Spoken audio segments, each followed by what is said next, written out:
Guys आपने कभी न कभी कार्टून्स और एनिमे को तो देखा ही होगा, और अगर देखा होगा तो उनके बारे में आप जरूर अननोन फैक्ट्स जानना चाहते होंगे। तो गाइस आपके लिए आज मैं कुछ ऐसे ही अननोन और इंटरेस्टिंग फैक्ट्स को लेकर आया हूँ जिन्हें जानकर आपका माइंड ब्लोन हो जाएगा। जैसे इंडियन कार्टून कैरेक्टर्स के 4 फिंगर्स क्यों होते हैं as compare to 5 fingers of anime characters, और कार्टून और एनिमे कैरेक्टर्स हर रोज एक जैसे ऐसे ही कपड़े क्यों पहनते हैं। नंबर 16। तो गाइस चलिए इस वीडियो का स्टार्ट हम डोरेमोन के एक अननोन फैक्ट से करते हैं। तो गाइस जैसा कि आप जानते ही होंगे कि हमारे डोरेमोन के पास बहुत से फ्यूचरिस्टिक गैजेट्स हैं, जैसे कि स्मॉल लाइट, एनीवेयर डोर या फिर बम्बू कॉप्टर। सिंपली बोलो तो उसके पास गैजेट्स का खजाना है। लेकिन गाइस खजाने की भी तो कुछ न कुछ लिमिट होती है। तो हमारे डोरेमोन की गैजेट की क्या लिमिट है? तो गाइस मैं आपकी जानकारी के लिए बता दूं कि डोरेमोन के पॉकेट में टोटल 4500 गैजेट्स हैं, और वो भी कोई आम गैजेट्स नहीं बल्कि फ्यूचरिस्टिक गैजेट्स। वैसे अगर आपको डोरेमोन से कोई गैजेट मांगना होगा तो वो कौन सा गैजेट होगा मुझे आप कमेंट सेक्शन में जरूर बताना। नंबर 15। गाइस अगर आपने शिनचैन देखा होगा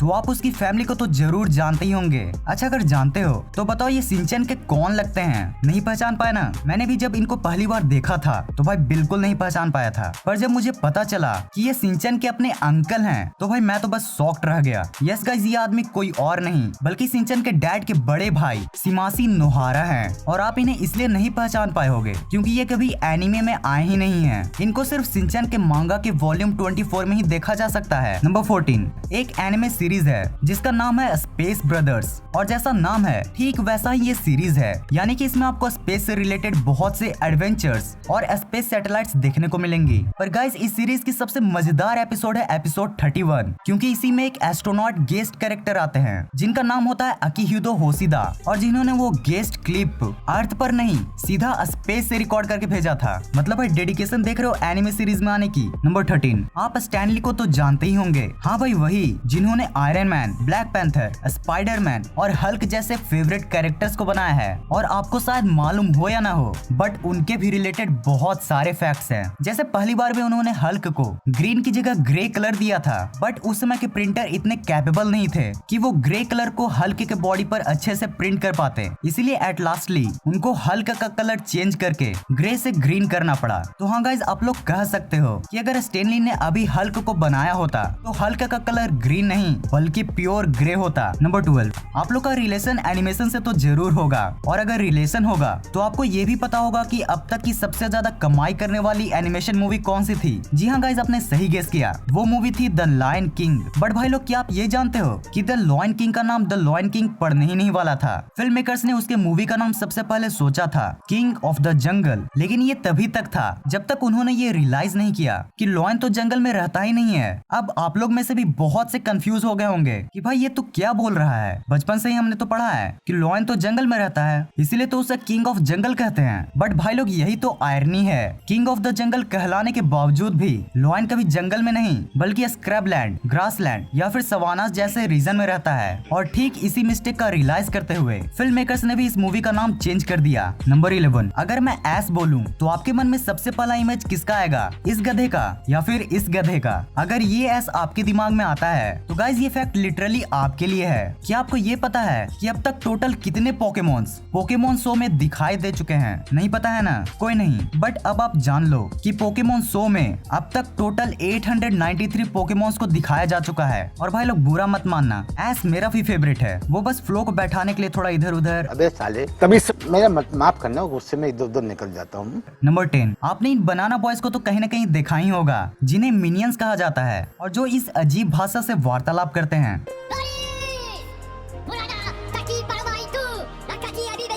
बट गाइस क्या आप जानते हो कि ये जो रैंडम वर्ड बोलते हैं ना वो कोई ऐसे ही रैंडम वर्ड नहीं है, बल्कि इन वर्ड्स का भी एक स्पेशल लैंग्वेज है जिसको इसके क्रिएटर ने इन लोगों को क्रिएट करते समय बनाया था, और वो है मिनी ओनीज, just like Japanese, Chinese etc। Number 9। आप जस्ट इमेजिन करो कि आपका क्या रिएक्शन होगा अगर आपको पता चले कि कल से आपके सिलेबस में एक नया सब्जेक्ट को ऐड किया गया है, और वो सब्जेक्ट कोई और नहीं बल्कि एनिमे है, जहाँ आपको एनिमे से कुछ चीजें सिखाई जाएंगी। अब इससे पहले कि आप ये बोलो कि भाई ऐसे सपने मत दिखा जो कभी पूरा ही ना हो पाए। उससे पहले मैं आपको बता दूं कि हमारे ये सपना जापान के बहुत से स्कूल में रियलिटी है। यस गाइस, वहाँ के बहुत से स्कूल्स में एनिमे को एज अ सब्जेक्ट टीच किया जाता है। नंबर 8, अगर मैं आपसे पूछूं कि आज तक आपने टोटल कितने एनिमे सीरीज और एनिमे फिल्म्स को देखा है, वैसे आप इसका जवाब कमेंट सेक्शन में जरूर बताना। हाँ, तो अब तक आपने जितने भी एनिमे क्लिप्स को देखा हो इंक्लूडिंग सीरीज एंड फिल्म्स, पर क्या आपने फर्स्ट एवर क्रिएटेड एनिमे को देखा है? अगर नहीं देखा है तो अब देख लो। ये फर्स्ट एनिमे क्लिप है जिसे अराउंड 19th सेंचुरी में बनाया गया था और जिसमें एक समुराई अपने तलवार को टेस्ट कर रहा है। नंबर 7, गाइस अगर आप शिनचैन के भी मेरी तरह ट्रू फैन हो तो जरा बताओ ये कौन सा कैरेक्टर है? हाँ, तो आप कितने भी बड़े फैन हो आप शायद ही इन्हें पहचान पाए होंगे, और वो इसलिए है क्योंकि ये बहुत से कम एपिसोड्स में दिखाई दिए हैं और ये कोई और नहीं बल्कि कजामा के डैड मिनिको कजामा हैं, जो सबसे पहले शिनचैन के एपिसोड 6 to 9A में दिखाई दिए थे। और ये एपिसोड का हिंदी डब हमारे प्यारी YouTube पर भी मौजूद है, तो आप चाहो तो सर्च करके देख सकते हो। नंबर 6, चलो अब जब डैड का फेस रिवील हो ही रहा है तो क्यों ना मसाओ के डैड का भी फेस रिवील किया जाए। वैसे मसाओ के डैड का तो प्रॉपर फेस रिवील क्रिएटर ने कभी किया ही नहीं है, बट उनका एक छोटा सा रेफरेंस हमें शिनचैन के मांगा के वॉल्यूम 50 में देखने को मिलता है, जिसमें हमें बताया जाता है कि मसाओ के डैड बहुत ही बोरिंग, टिपिकल वर्किंग और विदाउट हॉबी के पर्सन हैं। सिंपली बोलूं तो भाई उनसे अच्छा तो हमारा मसाओ है, जो कहीं ना कहीं हमें इंटरटेन जरूर करता है। नंबर 5, जब वॉल्ट डिज्नी मिकी माउस को बना रहे थे तो उन्होंने मिकी माउस का नाम सबसे पहले मिकी माउस नहीं रखा था,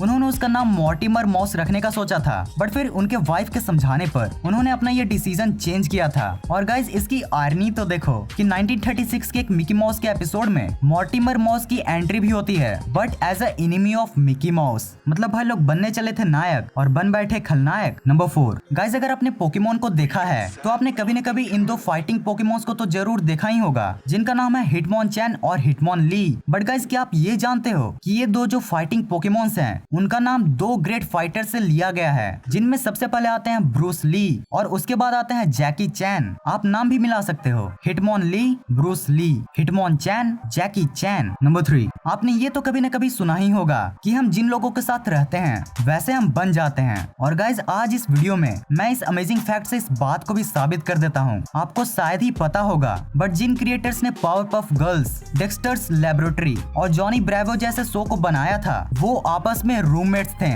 भाई पता नहीं कौन सा रूम था जिसने इन बड़े बड़े क्रिएटर्स को इंस्पायर किया था, मैं भी उस रूम में जरूर जाना चाहूंगा। नंबर 2, देखो गाइस ये तो साफ है कि अगर आपने इस वीडियो को क्लिक किया है तो आप जरूर जापानीज एनिमे और इंडियन कार्टून्स को भी जानते होगे और साथ ही साथ उनके बीच के डिफरेंस को भी जानते होगे। लेकिन क्या आप ये जानते हो कि इंडियन कार्टून कैरेक्टर्स के 4 और जापानीज एनिमी वर्ल्ड के कैरेक्टर्स के 5 उंगलियां क्यों होती हैं? तो गाइस ये इसलिए है क्योंकि जापान में 4 उंगलियों वालों को एज ए गुंडा के रूप में ट्रीट किया जाता है और वहाँ पर अधिकतर 4 उंगलियों वालों को एज ए बैड पर्सन ही माना जाता है, और इसीलिए जापानीज गवर्नमेंट ये मानती है कि 4 उंगलियों वाले एनिमी कैरेक्टर्स उन बैड गैंग्स को प्रमोट कर सकते हैं, और इसी वजह से हर एनिमी कैरेक्टर्स की 4 की जगह 5 उंगलियां होती हैं। नंबर 1, अब मैं जिस क्वेश्चन का आंसर आपको बताने वाला हूँ मुझे गारंटी पता है कि कभी न कभी आपके भी मन में ये सवाल तो जरूर आया ही होगा कि भाई ये कार्टून कैरेक्टर्स हर दिन एक ही कपड़े कैसे पहनते हैं? भाई लॉजिक से देखा जाए तो इनको भी तो कपड़े चेंज करने चाहिए, because as we know bathing is very important for us, और अगर बात करेंगे मतलब कपड़े चेंज करेंगे तो फिर ये कार्टून कैरेक्टर्स बात करने के बाद भी एक ही जैसे कपड़े क्यों पहनते हैं? तो गाइज इसका आंसर है कि पहले के समय में किसी कैरेक्टर का कपड़ा चेंज करना इज इक्वल टू क्रिएटर्स के लिए बहुत सारा काम, और इसी काम से बचने के लिए पहले के जमाने में क्रिएटर्स कभी कार्टून कैरेक्टर के कपड़े बदलते ही नहीं थे, बस कॉपी पेस्ट, और फिर धीरे धीरे यही सिलसिला चलता रहा